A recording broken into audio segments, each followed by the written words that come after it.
Hello. My name is Al, and Frank, my given name is Ronald Frank. I'm a voiceover actor, and this is a script that Michael Elsey helped me put together years ago. It's called Or to the People. Okay? Thomas Jefferson, American Patriot. A documentary for the renewal of the principles that our country was founded on, the cornerstone of American freedom, and an example of freedom from repression for all time. Written by R. Albert Frank and Michael Elsey. As compiled from the original works of Thomas Jefferson with supplemental information from history, the narrator as a voiceover says, "Now upon the death of George Washington, all eyes are on the White House. There's a beat. What is going to happen now?" A fade-in. New Year's Day, January 2nd, 1814. It's a montage. The rising and setting of the sun, the moon through passing clouds at night, and a clear night with the stars shining brightly above. A profile rendering of Thomas Jefferson, recurring from time to time throughout as an overlay with the passing of time. The interior Monticello, Jefferson's at his writing desk. It's night. Jefferson is sitting at his desk in his bedroom, writing a letter. When he finishes, he takes the letter and a small book with him, getting into bed, and reviews the letter. We hear his words as he reads the letter. Jefferson, a voiceover. "I think I knew General Washington intimately. His character, his mind was great and powerful. His penetration strong, though not so acute as that of a Bacon, Newton, or Locke. As far as he saw, no judgment was ever sounder. He was incapable of fear, meeting personal dangers with the calmest unconcern. The strongest feature in his character was prudence. His integrity was most pure.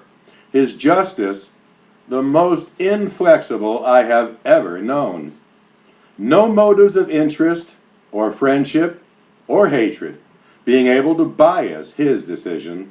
He was in every sense of the words a wise, a good, and a great man. His temper, if ever it broke its bonds, he was most tremendous in his wrath. He was no monarchist. From his judgment, the soundness of that his severe justice gave him correct views of the rights of man. He considered our new Constitution as an experiment on the practicability of Republican government, with what dose of liberty man could be trusted. For his own good, he was determined the experiment should have a fair trial, and would lose the last drop of his blood in support of it. Dissolved with voiceover, students' voices. I pledge. The interior rotunda at Monticello. It's daytime. Jefferson is looking over his calendar. The narrator's voiceover. With General Washington no longer around to be a steady influence on the affairs of the government, an out-and-out war began to unfold, with Jefferson and the Jeffersonians defending the Constitution against the cohorts of Alexander Hamilton that were now openly doing everything they could to change the government into the elite of whatever name would gain them the ability to subdue the people. Since most of all the people could not read or write, Hamilton and his band of traitors began to see that only those in accord with them, those like Hamilton, believing the people should not have the right to hire and fire those placed in positions of authority over them, as they do, thanks to our Constitution, as in voting for public officials. They also wanted to, and later did, enact legislation which Thomas Jefferson himself called nothing less than a tyranny. Outright subversion shown by their actions, their bills, their stacking, their cronies and positions in the military,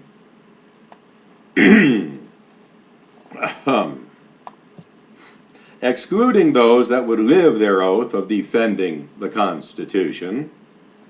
Slowly but effectively, they began and continue up to and including the present day, doing whatever they can to keep the writings and the letters of the Jeffersonians from being required reading. In this way of omission, documents essential to keeping our form of government intact, like the Kentucky resolutions written by Thomas Jefferson, orchestrated, implemented, and successful, with objectives of ensuring the freedoms of the states and, most of all, individual people, each and every one their constitutional rights, and the Virginia resolutions that do the same thing, and liberties, the natural rights of man, they are entitled to as people, are not required reading in public schools. I inserted the Virginia resolutions because they are mentioned later in the script and need to be inserted here as well. Freedom of the press today would not exist had not the Kentucky resolutions been drafted. To their shame, the private media, as a matter of conscience, could have let people know about it. Public schools as required studies or recommended reading. Election officials requiring as a condition to register to vote knowledge of what Thomas Jefferson called the essential principles of our government.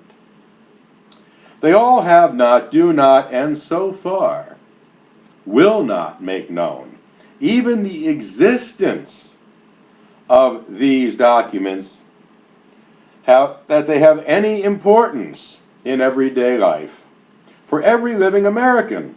Jefferson's own instructions.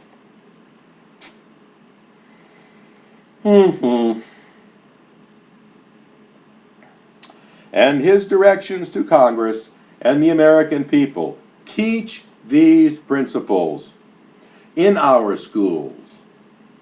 With Jefferson's first annual message of December 8th, 1801, at Washington, D.C., delivered to all who heard or read for themselves what was said.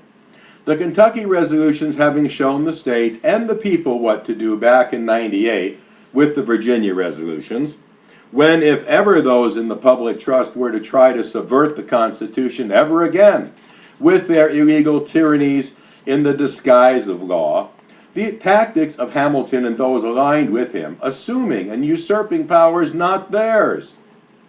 Wherever they find people that do not know for themselves what their rights and responsibilities, their freedoms are. An overlay, the American contemporary patriot steps in front side of the frame. Time lapse dissolved. The patriots walking in and out of the mist. Patriot.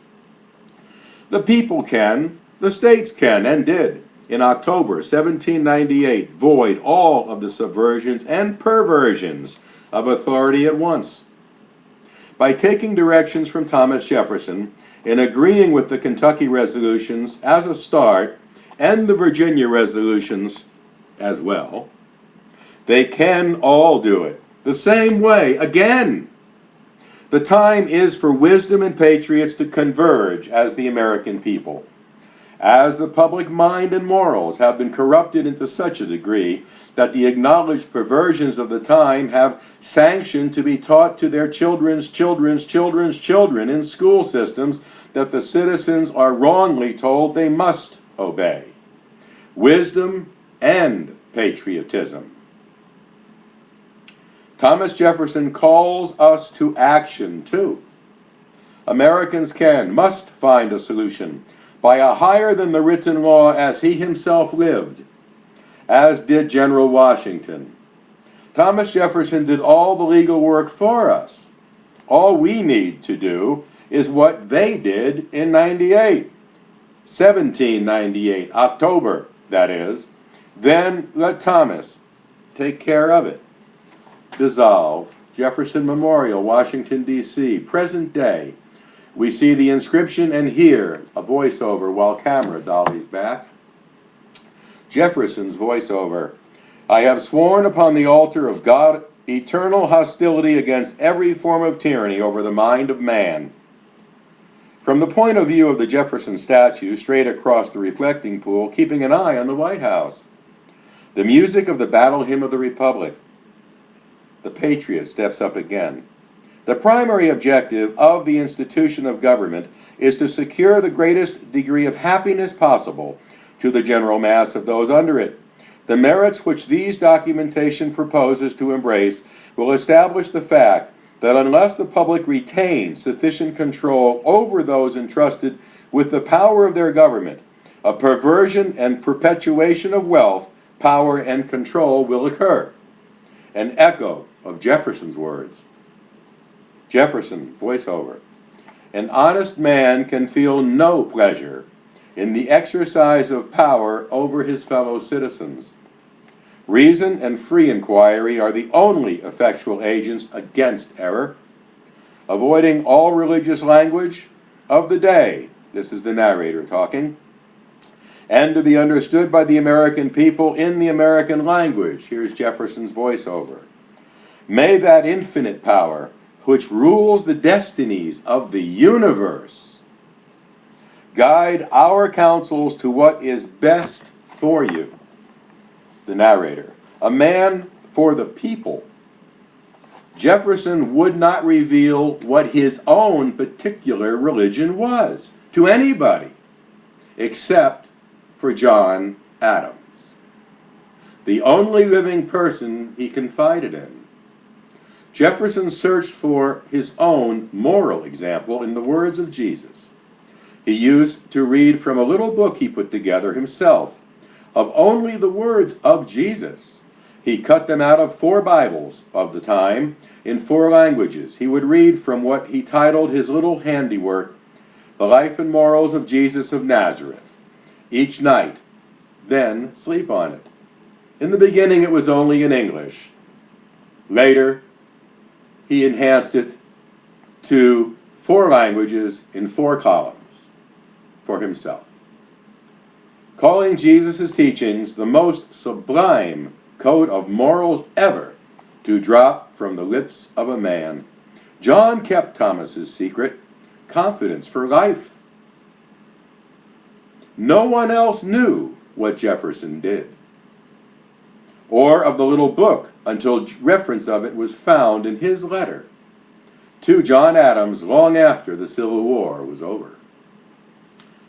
The Patriot. America, the promised land, and that is how everyone felt. And here all are equal. No elite, no kings, no emperors. In America, just people. That's all. Just people. A child in graduation cap and gown comes into view. Walking behind the Patriot with a friend of the same age, 13 years, the 2 teenagers walk and talk. We hear one child's voice asking, child voiceover, what does it mean where it says that the power is not given to the government by the Constitution, nor prohibited by it to the states, are reserved to the states respectfully, or to the people? Patriot. As we can comprehend that this country is founded upon the spirit of the intentions of the people, those that can or cannot read or write are all entitled to be treated as equals. Exterior, Shenandoah Valley, Jefferson's home, twilight. Jefferson at his writing desk, pen in hand, talking as he looks over letters. Jefferson, a voiceover. Mrs. Samuel Smith, I never revealed my own religion to another. I ever judge a person's religion not on what they say, but on how they live their lives. And by this, my dear madam, yours must be an excellent one, to have produced a life of such virtue. Dissolve. Library of Congress, the time is the present day. People are wandering, all those books. Patriot steps into view. Jefferson's advice for us is our ticket to the knowledge intended for us all to have. to be taught to read for ourselves and not